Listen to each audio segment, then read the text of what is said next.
Hey, welcome to Screenplay Junkie. My name's Drew Hellmich, and I love screenwriting and everything there is about movies. But before anything makes it to the screen, it always begins with text on paper. So if you're a fellow addict of film and storytelling, join my brothers, Matt and Bryan, and I as we take a look at various types of screenplays, short stories, and other source material that were crucial to the creation of the stories we all love. There will be spoilers, though, so I do recommend being familiar with the title that's being discussed. Sound good? All right, then let's get started.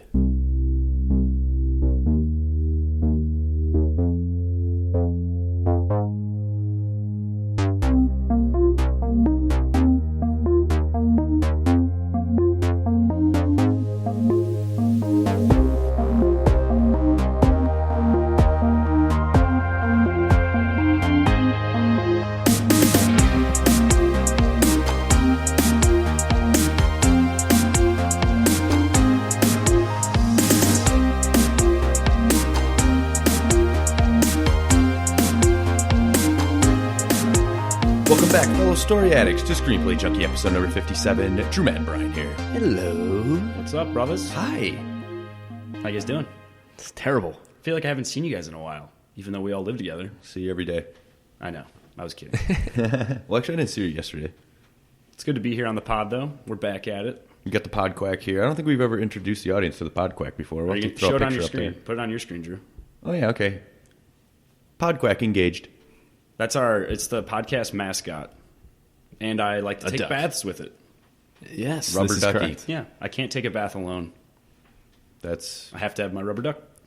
Safety first, right? I mean, it's like the buddy system. You should never swim alone. Always have a buddy. Those Always have a rubber drains, those small drains, you can drop things down there. So always got to have the duck to watch your back. I'm glad we've brought up bath and shower safety. That's something I'm really passionate about. But I'm also really passionate about Quentin Tarantino movies. And today on the show, we're covering Reservoir Dogs.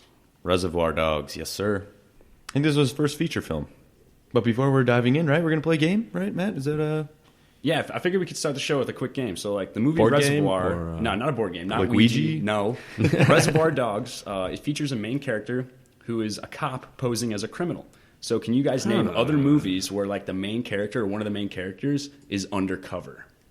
And, like, I'll start. Like, Kindergarten Cop. Arnold Schwarzenegger. He goes and teaches for preschoolers, but also looking for a murderous... kindergartners? Yeah, so a murderous kindergartner. No, he's looking for the... What is this, Chucky? There's a bad guy who has a kid in the kindergarten class, Correct. so he has to be the undercover teacher. Yes. He would. That movie's so bullshit. Like, those kindergartners would have ate him alive. Let's see, Point Break. Keanu Reeves. Oh, He goes undercover as an like a FBI surfer agent. dude. His name's like Neo. He's Neo, and he's like... No. Come Not on, the dude. That's the Matrix. main... Point Break. They just I know, remade I'm this movie joking. too. Yeah. Yeah, they remade it. I didn't see the remake, but it's supposed to be pretty horrible. There's that really well-known scene from Point Break where he's gonna shoot Patrick Swayze. Swayze. Yeah, dude, I just botched that. But he doesn't want to shoot him because they became friends while he was undercover. Yes. So then he points the gun at the sky and just unloads his whole chamber clip. while he's screaming, and it's like a funny I've seen memes of it or using that video to describe situations. Yeah, totally. That movie's awesome. The Departed. I wrote this one down. Scorsese. Leo DiCaprio undercover. Very nice. Exposing Jack Nicholson and his crime ring. Probably one of the better crime movies. Agent Cody Banks. What does he go undercover as? He's like a high schooler or something, right? He goes to Frankie the parties. Muniz. I thought it was Frankie a Muniz. music. I thought he went to a music school. That might have been 2 though. That could No, be that's part 2. Big Fat Liar, I think. No, that's Big Fat Liars when he gets his story stolen from a producer. Okay. I remember a scene in Agent Cody Banks where he's supposedly this musician, but his clarinet or whatever his instrument is, he just hits a button and then it just plays beautiful music for him. So he's pretending to play. That's Okay. right. Yep. I think that's Agent Cody Banks Part 2. I think it is. London. Gosh, man, how many of those you think they would have made if Frankie Muniz didn't grow up all of a sudden? Because Probably a at one bunch, point he looked honestly. like a kid, and then all of a sudden he just looked like 50. He just had facial hair, yeah. I mean, he may have become the next James Bond. Maybe. This is true. I don't know. He's too short. I think he's really short in real life, right? I don't know. Not that I'm short shaming. All right, I enough like on short Frankie. people. I like short people. Malcolm in the Middle, man. It's a great show. It is a This really is good true. show. Shout out to Hal. Mrs. Doubtfire.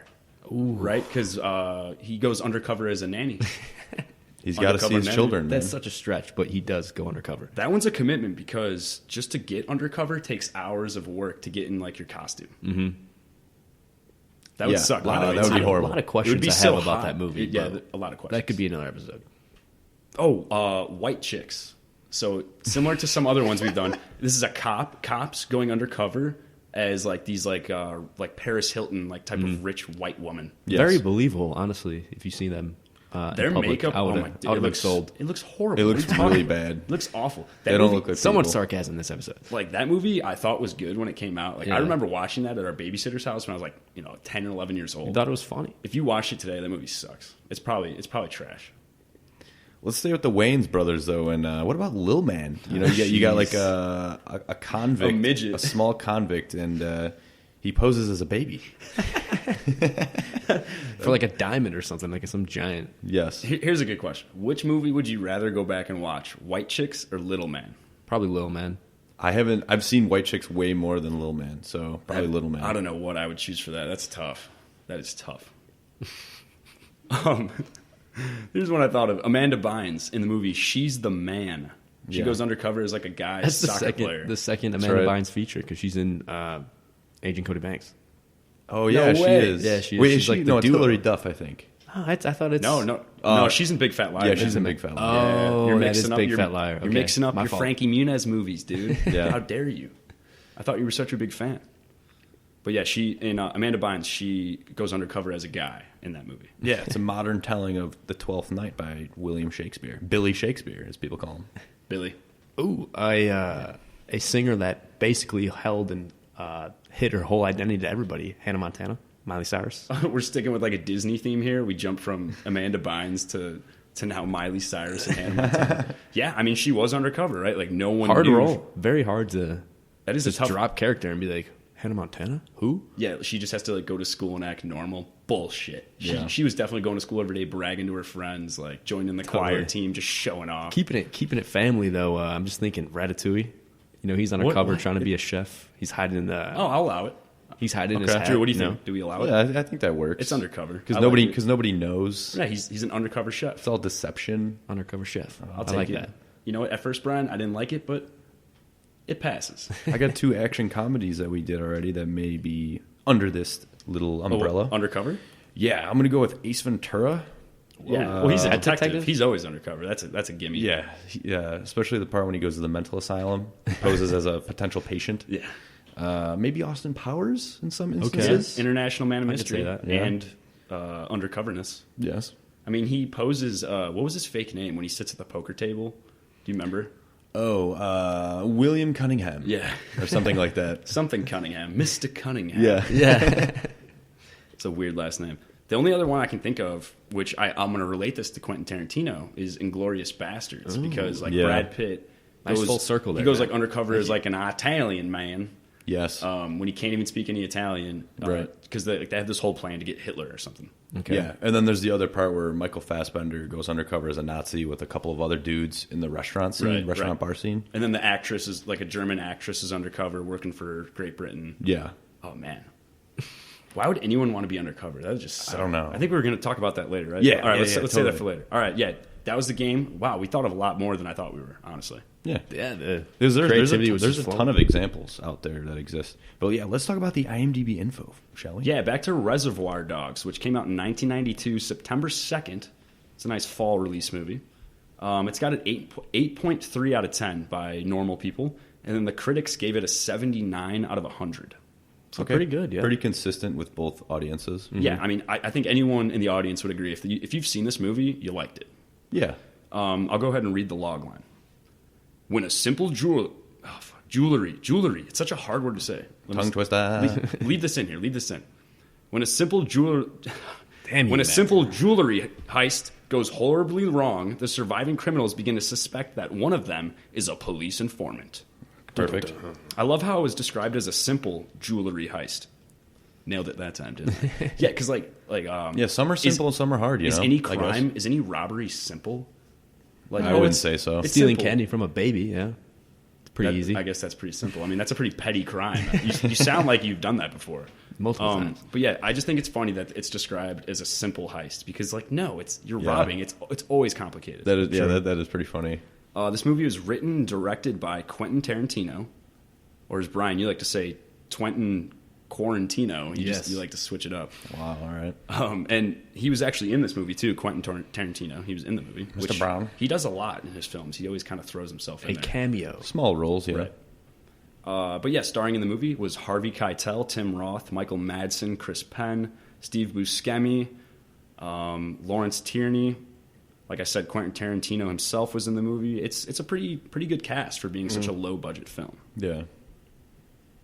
So let's talk money since I just brought it up. Perfect. This movie was made for $1.2 million. I love Very it. cheap. That's amazing, yeah. $1.2 million. Minimal location helps a lot. Yeah, and the story helps too because they don't actually show the robbery go down, No. so you can like work around that. Worldwide, $2.8 million. So it really I'm down wasn't. with it. Yeah, it wasn't a moneymaker. It wasn't a huge money grab, but it really showed Quentin Tarantino's like skills, I think, and it probably like launched his career entirely. Yeah, I know. I read Robert Rodriguez's memoir in his little book, like Rebel Without a Cause. Yeah. Or Rebel Without a Crew, rather. And in it, he says that him and Quentin Tarantino both had their films at the Sundance Film Festival. So Quentin Tarantino had Reservoir Dogs, and then Robert Rodriguez had El Mariachi at the same time. That's cool. At the same festival. Wow. So that's when they met. Yeah. Imagine that. That's And crazy. then those Yeah. guys end up working together in a lot of projects. They were, yeah. Yes, exactly. It's pretty cool. pretty I mean, amazing. their styles really do mesh well. Yeah, totally. I mean, I guess, well, let me just say, what's your favorite Tarantino movie? We didn't mention that yet. Favorite Tarantino, jeez. What's the first one that comes Probably to just like From Dusk Till Dawn. Django. Well, I mean, he didn't write it, but he's in that. Tarantino wrote it. Robert he's- Rodriguez directed it. Okay. Yeah. I like Django, but I'm also on like a Western binge because I've been playing Red Dead Redemption. Okay, Yeah, that's definitely Django. definitely an inspo. Yeah, I need to rewatch Tarantino, but I the most recent one that I watched was this, of course, but before that was Inglourious Bastards. I really like that one. And From Dusk Till Dawn, I love that one too, even though Quentin Tarantino only wrote it. But he has a big role in it as well, and I love that movie. But all of them, they're all really good, though. We got trivia?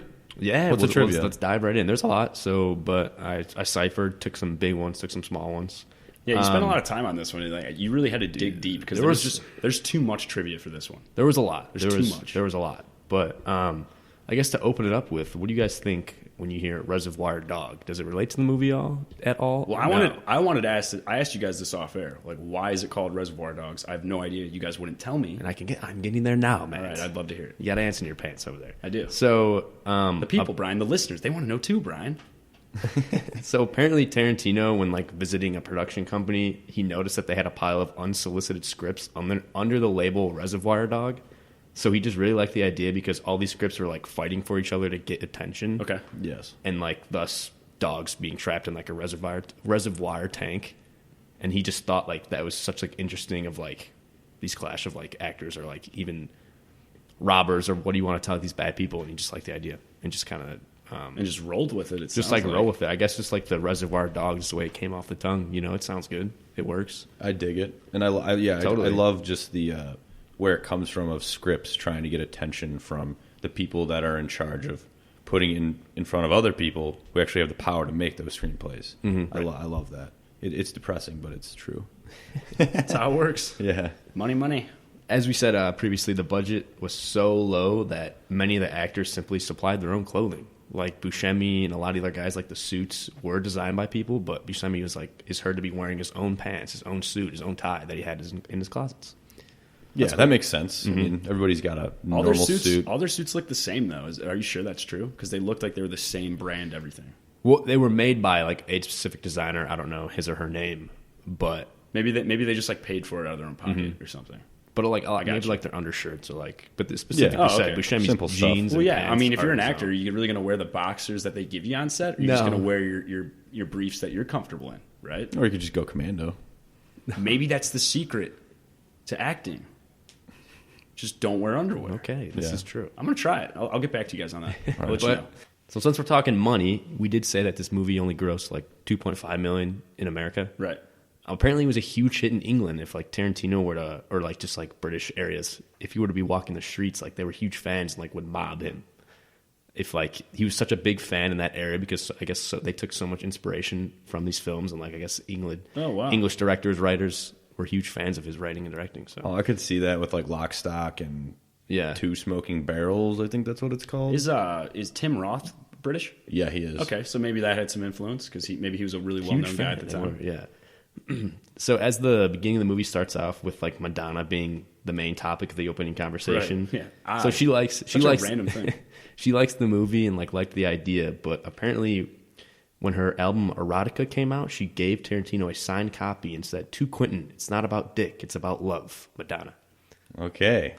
Yeah, that whole opening scene, right? Yeah, totally. Yeah, like, what does he say? Dick like 10 times in a row? Something like that. He says it like many times in a row. A lot. I do like this one. So Tarantino was originally going to play Mr. Pink, and he was kind of set in this idea, but did allow for other actors to try out for the role. And when Buscemi came in and was like, "I think I'm going to try out for this," he's like, "Well, you better sell it." And Buscemi duly complied. Yeah. He's my favorite character in the movie. I'll go ahead and say that right now. Mr. Pink. Yeah, he's Steve great. Buscemi. Mm-hmm. Do you like Steve Buscemi in action or comedy? I like him in everything he does. I mean, he's an incredible actor. He's a goofy-looking guy, but he's a hell of an actor. Yeah, I'm glad that he played Mr. Pink instead of Tarantino in this role. So overall, the whole film was filmed in 35 days. All right.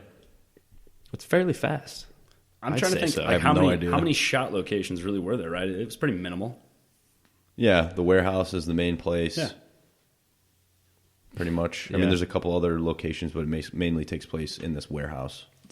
So as we were talking about From Dusk Till Dawn earlier, Robert Kurtzman did the special effects for free under the condition that Quentin Tarantino wrote the script for From Dusk Till Dawn. Yeah, that's right, yeah. This is a fun fact. Pop singer sensation Pink revealed in several interviews that her stage name was inspired by Mr. Pink. Really? Yeah.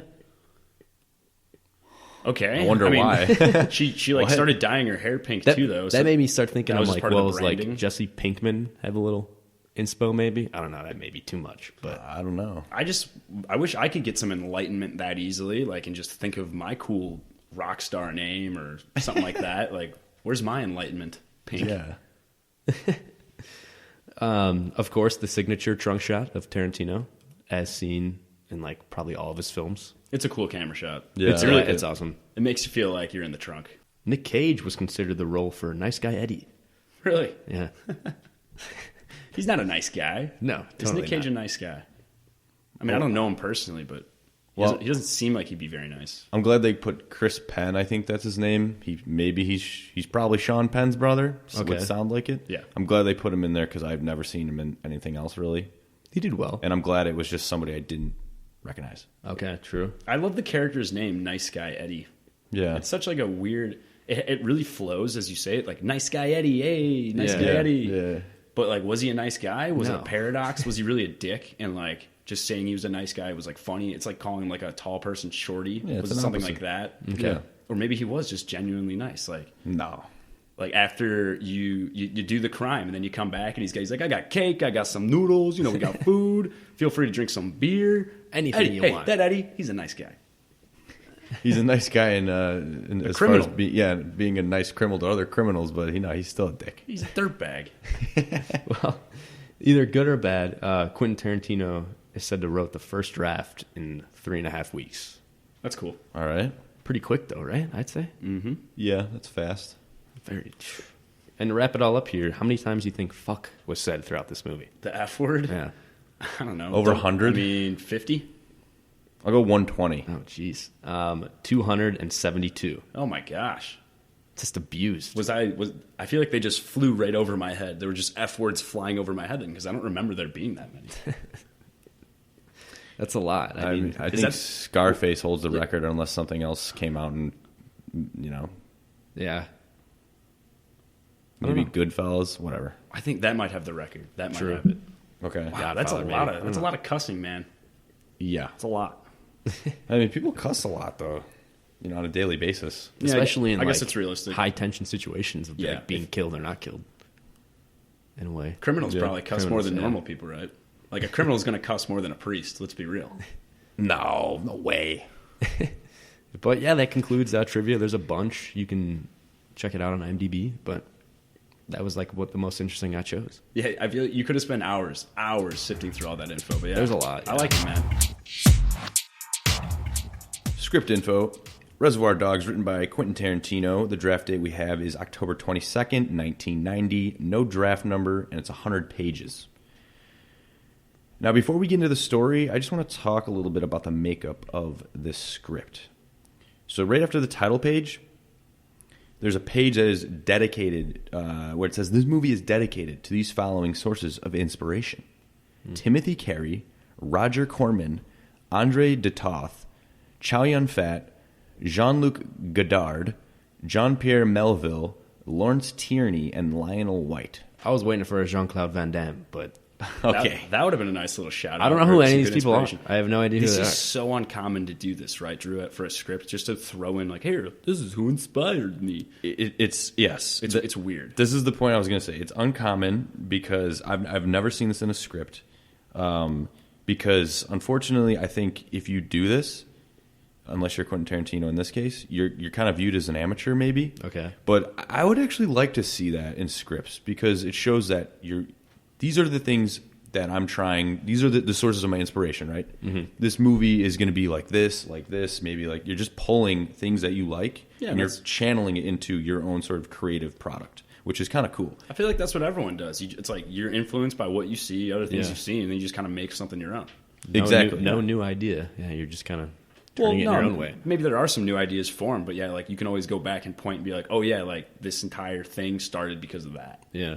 Yeah, but like what I'm saying is, so like past scripts that we've read recently, like The Descent, maybe I would have loved to see, or at least talk to Neil Marshall and be like, oh, hey, dude, like what movies inspired you to make The Descent? Like rattle off like 3. Like that would be cool to see that on a script. But I understand it's kind of like it may be viewed as a little amateurish, which is kind of silly, but unfortunately that's just kind of how the way it is. Yeah, right. You just got to follow the code. You got to do whatever they tell you is right. Yeah, which is weird. Stick to the format. So back to Brian, you said you don't recognize any of these guys? No. Matt, you got Chow any guys Yun-fat, yeah. Bulletproof Monk, where he teaches Sean William Scott how to fight kung fu. Yeah. And they like dodge bullets. It's like a 10 out of 10. So yeah, Action-packed. so he's probably, I recognize him in that. He's definitely in a ton of other martial arts type movies.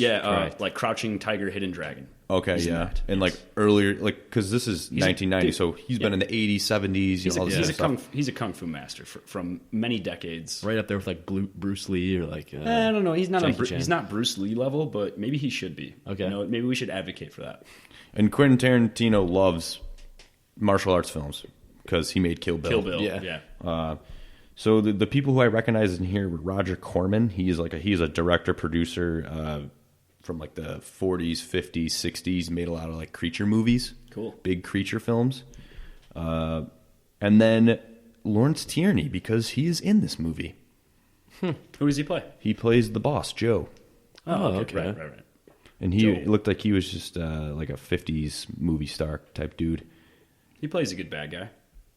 Yeah, he was convincing for me. Yeah, I dug it, yeah. And it's funny, when you look at his like IMDb, I think this is the first one that comes up that he's most known for. That's cool. I think. Something funny that I just thought of is like, you remember the scene when he's Joe, he's the boss, the crime boss, and he's telling them all like, no, I let my henchmen pick their own colors before. And he's like, it just turns into an argument because everyone wants to be Mr. Black because it sounds the coolest. Yeah. And it's just like, yeah, I've never heard something so true in my life. If you're a criminal, like if I was going to do crime, I'd be like, yeah, Mr. Black. That scene was awesome because you got the guys who are getting their names, and some of them want to trade. Somebody doesn't want to be Mr. Brown because it sounds like Mr. Shit. Someone doesn't want to be Mr. Pink because it sounds girly. I'd rather be Mr. Right? Purple. Is that okay? Yeah. No, it's not okay. That was just Why do we got to be a hilarious. color? You know, Yeah, that'd be my question. Yeah, it's like, were they animals? just like, how about letters or how about like different vegetables? Would you like to be broccoli, Mr. Carrot? You know, like what? They had so many options. I want to talk about Tarantino's writing style because he's known a lot for non-linear storytelling. And basically what that means is jumping from place to place in different timelines in the story and then ultimately interweaving all of those stories into one. I can give you an example right that. now. So the movie starts with me and I'm like, I'm like holding my stomach. I'm all queasy. Yes. Ooh, something hurts. And then, boom, cutscene. 8 hours earlier, I'm at a taco stand. I'm going ham. I'm just 8 hours. 8 hours before. Yes, I am just mashing tacos. And then, boom, we go back 8 hours later. Yeah, and then I'm on the stomach again. And then it pans out. Yep, on the toilet. And then that's wow. it. That's Seriously, that's all I got. That's $1 million story right there. That's a non-linear story. So yeah, that's an example. You're right. It's a horrible example. But in this, but you're right. That is non-linear. But in Tarantino style, they're a little more advanced than that. I would agree. I would tend to agree with you. And I think we could all agree that most stories are told in a linear fashion, where point A leads to B, leads to C, leads to D. Yeah. It's very. That's how a story, like when you think of a story, you're like, okay, we're gonna follow this person. Yeah, it's just streamlined as you go. Now, other movies where their story is told out of order. What do you got?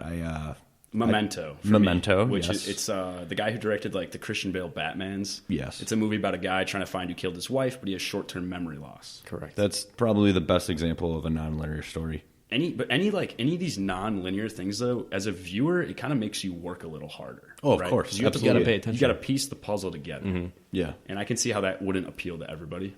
Yeah. I mean, pretty much every Tarantino film is like this. Citizen Kane is another example. And when I was looking up things and trying to remember, there are some, but others were not as well known. So if you're listening, you've probably thought of one already. It's tough to do. I think that's the point we're trying to make, right? Like, not many people can get away with this. Somehow Tarantino is really good at it, though. Yeah, and I think just comparing nonlinear to film, nonlinear storytelling in film feels kind of like novel storytelling to me. And that's how this entire script read. It read more like a story than a script, to me. Yeah. Even the film itself. Because again, Tarantino, he likes to do headers. So, like, in this one specifically, he does headers where it's like Mr. Black, and then or not Mr. Black, Mr. White, and then we get to go into his story, or Mr. Orange, or he likes to do chapter 1, chapter 2 in his movies, like in Inglourious Basterds, or Django does that too. Yes, okay. So he likes to do stuff like that, which is really interesting. Now I want to talk about Tarantino's description because there is not much description in this script. And it's a script. Like, the word script is in description. How about that? Yeah, exactly, right? So we don't know what any of these environments in the script really look like, other than just a bland image that you yourself would conjure while reading it. So when it says, like, interior warehouse, you're just like, oh, you think of whatever a warehouse looks like in your own mind. But in the script, there's no specific details that he wants you to picture where the movie would take place. And we also don't know what the characters look like or how old they are, which I find kind of weird. Especially because in the movie, whatever color he was like super old, right?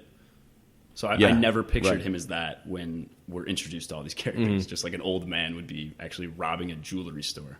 Yeah, I mean, when you're reading the script, especially with these characters without being told how old they are or what they look like, I'd say more so how old they are. As you read, you could figure out, okay, this guy's older, this guy's younger, but I always like to be told what these people generally look like. Okay. Or how old they are because you're trying to picture it, Yeah. like you're reading it, Yes. so you're trying to get a mental picture going.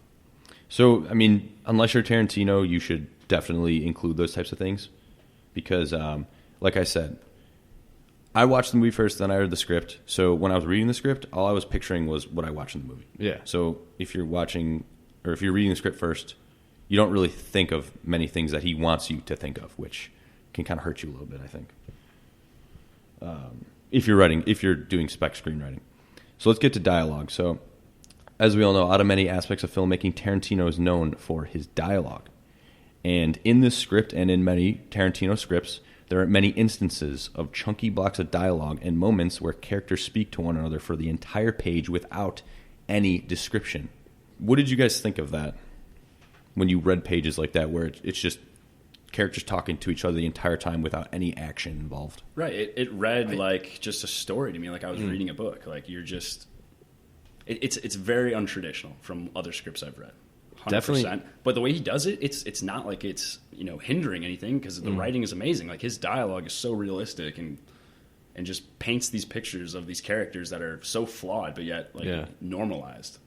It was definitely easier though because I watched the movie, of course, and then read the screenplay afterwards. But I guess like if you didn't and trying to read those like big blobs, I probably would find myself like double backing. Be like, okay, what's going on here? What is he saying to him? But just having the memorization of the movie made it a lot easier and smoother to read through.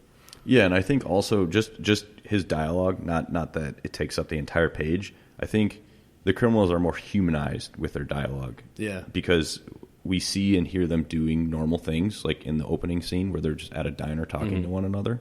Whereas in other criminal movies, most, I would say, you just see them just as like a cutout criminal. Right, and like I like how you just brought up the opening scene because it's not like any of that dialogue that they talk about there at that point in the movie. It doesn't add anything to the movie. Like it doesn't help the story. It's not important. Like you can literally just go in one ear, not the other. But it works. Like it just sounds so realistic, and even again, it's totally pointless conversation. But it's entertaining. Exactly. But it's just But that's what a entertaining. lot of people do, though. A lot of people do have Yeah. pointless conversations. It's just like entertaining. It's kind of like it honestly reminds me of like Seinfeld in a way, where it's just like talking about nothing. Yeah, I see what you're saying. And it adds Making nothing it to your sound good, story, yeah. but it does add. It just adds like substance, Realism. humor. So my takeaway from Tarantino's dialogue and description is learn from him, but don't entirely mimic his style, especially with spec screenwriting, because I don't really know. I don't know how people respond to this. If they like it, if they hate it, I don't really know. So I would say just try to do things that are normal while trying to find your own uniqueness.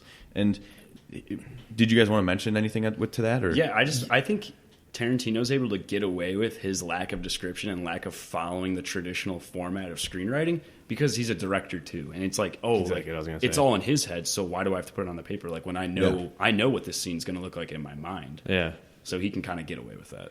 And see, this is another thing, because I've heard many times on podcasts or just any sort of screenwriting resource that screenwriters who are trying to break into the business should not even attempt to write like Tarantino, because only Tarantino can write like Tarantino and no one else can get away with it. But when I hear that, it's just like, what does that even mean? Yeah, true. Like, It's kind of just like, oh yeah, he can do whatever he wants and no one else Yeah, can. it's like though. if I'm writing horror, am I Stephen King? No.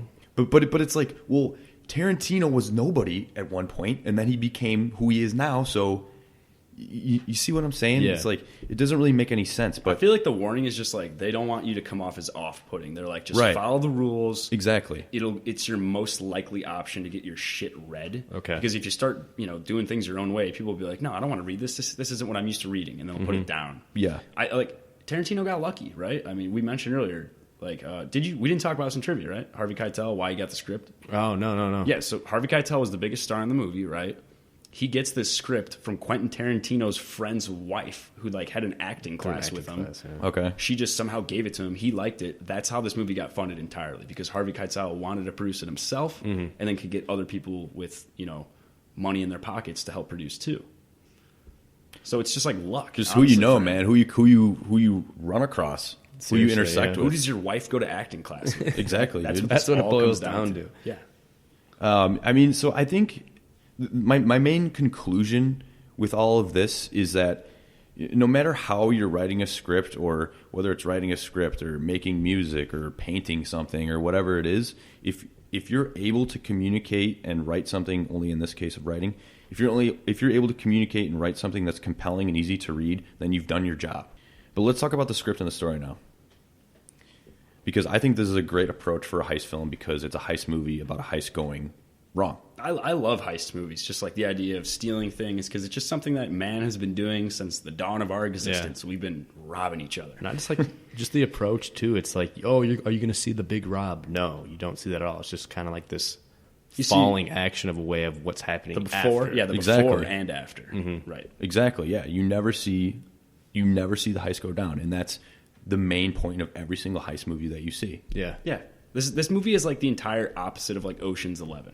Yeah, Like, exactly. Because I going back to the log line, this is listed as a simple heist. Okay, compared to Ocean's 11, hell yes, this is simple, because that shit is just, oh my gosh, the layers, and the amount of star power in those movies, Seriously though. complete opposites. So what's the basis of the story? I mean, probably the most dumbed down version is you got a boss, Joe, and he's got guys that like to rob, and they're gonna get money and diamonds. I mean, yeah, you You hit the cliff notes there, 100%, man. 5 guys, or is it 5? I don't know. Who cares? 5 or 6. The count doesn't matter. They all have color names. Yes. They're hired by this guy Joe, this crime boss, who has this kid named Nice Guy Eddie. Yeah. And all these people that are supposed to rob this place together, they don't know each other. Yeah. And that's like, they do that purposely, so then they can't, point the finger if someone gets caught. They don't have anything to leverage themselves, I guess. Which is a great idea if you're a crime boss. Yeah, and I, again, just as far as approach to the script, I love the names of these characters because they're not names of people. No.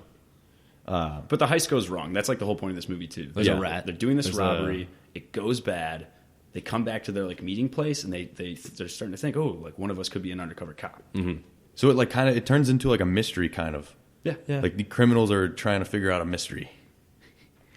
Which is, you never see something like that. I just imagine like some Scooby-Doo type criminals just like, right? Oh no, who's the rat? They took the mask off. Not me. Not me. Ruh-roh. So who are all the character names? Mr. Blue, Mr. Brown, Mr. White. We have Mr. this written Orange. down. You don't have to say it off the top of your head. Yeah, but I like doing that. There's Joe, Nice Guy Eddie, Mr. White, Mr. Orange, Mr. Blonde, Mr. Pink, Mr. Blue, and Mr. Brown. I don't know why I said Mr. I could have just listed the colors. Yeah, that's all right. You could have. But yeah, those are the main characters. And you get backstories, which is interesting for 3 of the criminals, which you don't really get a lot. We get the backstories for Mr. White, Mr. Blonde, and Mr. Orange. The other guys, whatever. And Mr. Brown and Mr. Blue don't really get any sort of development. Right. They're just around at the beginning, and they just kind of disappear after the heist, essentially. They're either dead or captured. Which character did you guys hate the most? Mr. Blonde, he's just a douche. He's just an ass. That's just easy question. Easy. He was a psycho. I mean, he's a loose cannon. The enjoyment of torture. You don't watch him, but apparently he kills innocent people at the site of the robbery. Yes. And then he kidnaps a poor cop who really knows nothing and tortures him basically to his death. Dude, he cuts his ear off. It's disgusting. I know, right? I'm having pain. I wouldn't be podcasting would be harder if you only had one ear. You'd hear a lot clearer. True. No. You need 2 ears is better than one, Brian. Well, yeah, but I think your ear is inside your head. It's not just your ear. If I feel like if you lost your ear, you'd still be able to hear. Well, because your eardrum is within your head. Yeah. I don't know, man. I understand what you're saying, but I have no idea. What do you think about that special effect, though? Because when we were watching It's good, man. It's gross. it's really bad. A lot more nasty holes than I expected. Yeah, it's totally disgusting. I agree. Mr. Blonde, worst character. He's the worst. He's a dick. He gets what he deserves. Who do you guys like the most? Pink. I'm Mr. Pink too, all the way. Mr. Pink. Okay. Yeah, I'm Mr. Pink, and I like Mr. Orange as well. I like Mr. Orange too. So Mr. Pink is Steve Buscemi, and he's like the skeptical guy. He's always like, "Oh, this doesn't seem right. This doesn't add up." Yeah. And I just love that. I enjoyed it more honestly as I read it. Okay. Watching Buscemi do it in person, it's honestly, it's just as good. He's such a good actor. Yeah. It's a great character, and I love how he's the last one standing. Yeah, totally. Because we'll get to that at the end.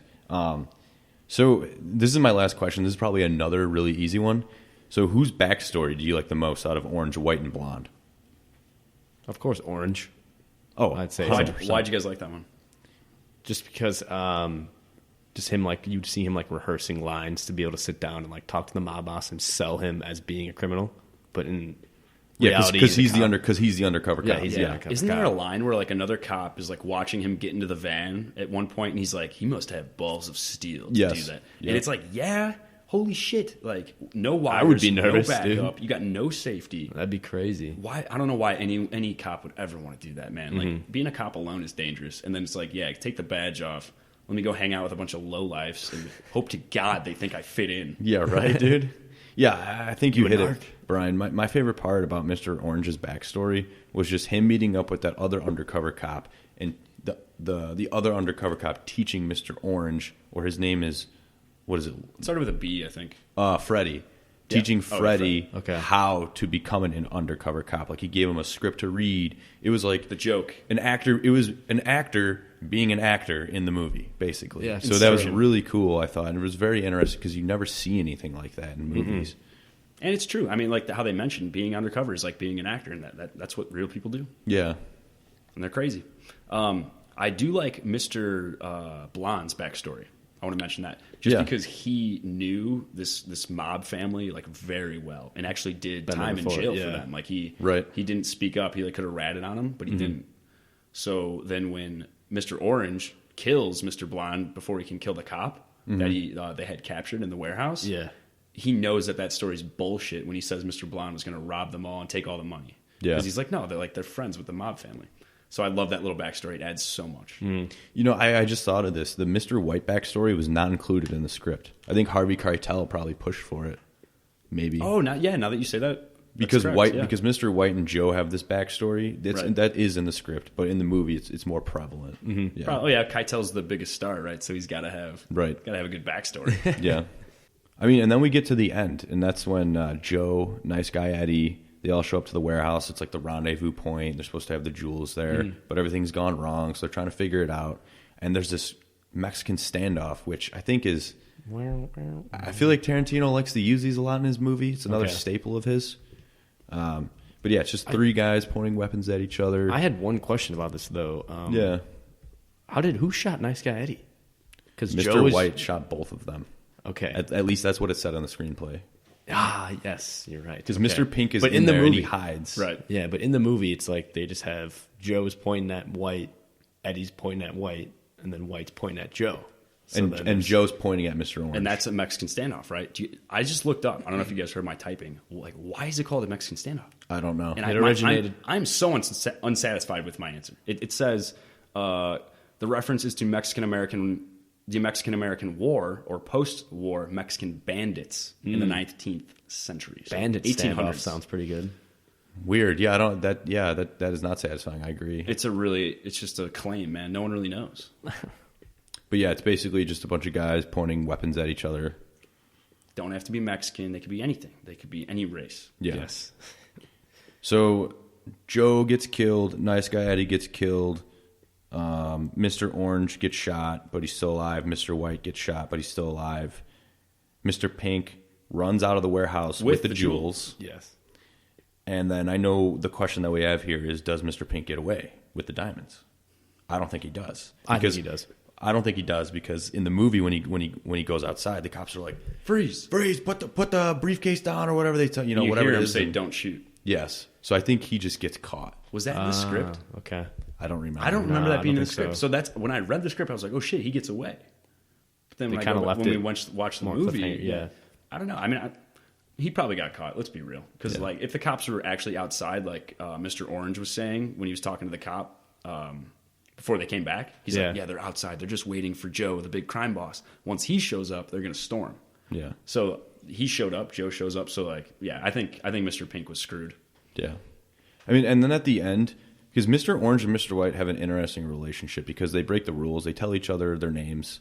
They tell a little bit about, themselves. At least Mr. Orange kind of lies. He tells him his real name, but he lies about his past, of course. Mm-hmm. So they have an interesting relationship because Mr. White doesn't believe that Mr. Orange is an informant for the police. Mm-hmm.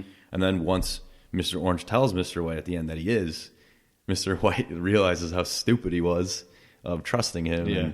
And I mean, I feel like they liked each other. I feel like they kind of had like a little friendship going. I believe it. Yeah, I mean, he took care of him because how Mr. White was like arguing throughout the film. He's like, he's dying over here. Well, Mr. Orange was genuinely sorry. That it seemed to me that he was genuinely sorry that he was an undercover cop and he set them up. Mm-hmm. At least Mr. White, maybe not everybody else, but just Mr. White. Right. Yeah. I think they had sort of like a father-son type of relationship.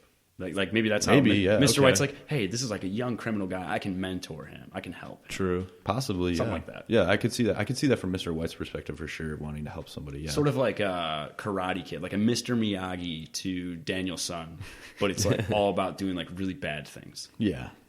Wax on, wax off.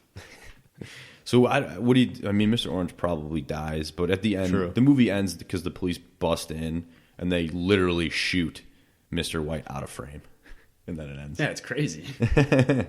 It's such a huge finale to a movie that is just a roller coaster. Yeah. Yeah. Well, what about final thoughts, guys? Let's move on to that section. I'll go ahead. I'm a big fan of Quentin Tarantino. I think everything he does, he hasn't made a movie that I'm like, oh, I don't want to watch that. Like, they're all good. That's true. They're all good. I cannot say, like, really anything bad. And they're all pretty different. Yeah. They have similarities, but as far as tonally, I mean, he likes to do crime, but he goes through different eras. It's pretty funny. I just said they're all pretty different. Then in my head, I was like, wait a second, no, they're not. Like they're all kind of like Pulp Fiction has similarities with Reservoir Dogs, which has similarities with Django, right? Because there's gunfighting and there's crime going on and there's blood everywhere. He likes to do movies that take place in different in decades, which is cool because you don't see that. Has he ever done a futuristic movie? I don't think so. Maybe that's next on the list. Well, possibly. Maybe Kill Bill 3, like outer space. In the year 2300. I'm in for it. Sounds great. And she's like, I still need to kill Bill. He's out there. Yeah, I mean, you said it well, Matt. I'm a fan too. He's got a definitely interesting style. He's got an awesome name, Quentin Tarantino. He does have a cool name. It just 100%. Yeah. That helps. It helps. No, seriously. It was good to watch this movie again because, like, I remember seeing it maybe back in like high school. Didn't really know much about it. Remembered like the ending more than anything, but I guess just to be more aware of like what's going on now, to rewatch it and like really know what the story's about. It's awesome. I really do. It's like a 4 out of 5. It definitely inspired many crime action movies that we all see now and like near future ones. So Quentin Tarantino, he's a good guy. What would you give it on a star rating? What would you give it? I said 4 out of 5. 4 out of 5? Yeah. Okay, I forgot to give mine. I would give it also a 4 out of 5. And I just want to shout out the dialogue again. I really enjoyed the dialogue. I'm a 4 out of 5 as well. It's a classic film. It's a fantastic screenplay. I think if you've never seen this movie before, and when you start watching it, you might get bogged down with all the dialogue that's going on. But as you it's get entertaining, used to it, though. It's entertaining. Yeah, but as you get used to it, it just grows on you, and you ease yourself into it. What I take away from Tarantino the most is dialogue and how to twist a story we've all read and seen before into something fresh and new. Hell yeah. My critique, as far as the script is concerned, is just that I wanted to see more descriptions involved, and I wanted to see what these locations looked like and what these characters looked like. But it doesn't really matter because what description that lacks in the script is conveyed in a masterful fashion on screen. It's a good movie. I don't know if it's on any streaming services because we rented it on Amazon. It was like $5. So it's not on Netflix or anything. But if you can get your hands on this, or you want to drop a few bucks to watch it, we all recommend it. It's a really good movie. No matter what platform you're using to listen to us, I want it to be known that we're available on iTunes, YouTube, and Spreaker. You can also find us on Instagram at screenplay_junkie. If you like our content, please be sure to follow our channels so you can stay in the loop with new episodes and quick movie reviews. Feel free to give us a rating or drop us a comment on any of these mediums. Any feedback or interaction is greatly appreciated. Got any scripts you think we should read or movies we should review? Shoot us a message on our Instagram or email us at screenplayjunkie.show@gmail.com. We'd love to hear from you. On the next episode, we'll be taking a look at Steven Spielberg and Christopher Columbus's 1985 coming-of-age adventure that stars Sean Astin, Josh Brolin, and Corey Feldman, The Goonies. Thank you for listening. We hope you can join us next time.